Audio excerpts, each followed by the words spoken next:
నమః శివాయ ఓం నమః శివాయ ఓం నమః శివాయ. స్వయంభూ శివలింగాలు కేవలం భారతదేశంలోనే బయటపడతాయా? కాదు. ఈరోజు నేను మిమ్మల్ని ప్రపంచంలోని కొన్ని ప్రదేశాలకు తీసుకెళ్తాను.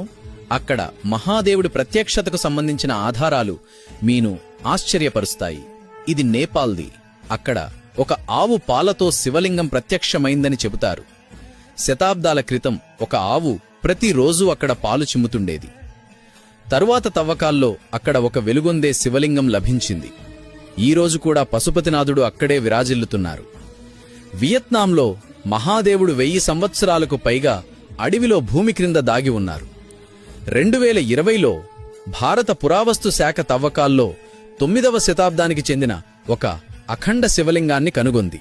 అది మహాదేవుడు సరైన సమయాన్ని ఎదురుచూస్తున్నట్టే అనిపిస్తుంది. కంబోడియాలో నదిలో ప్రవహించే నీటిని మహాదేవుడు ఇంకా పవిత్రం చేస్తున్నారు. ఈ నది రాళ్లలో వేలాది శివలింగాలు చెక్కబడ్డాయి.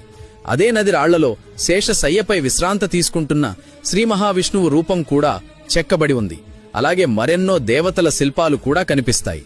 కానీ ఆగండి, ఇంటర్నెట్లో కనిపించే ప్రతి దాంట్లో నిజముండదు. ఐర్లాండ్లో కనిపించే ఆ రాయి శివలింగం కాదు. అది అక్కడి రాజుల పట్టాభిషేకంలో ఉపయోగించే డెస్టినీ స్టోన్, అంటే భాగ్యరాయి.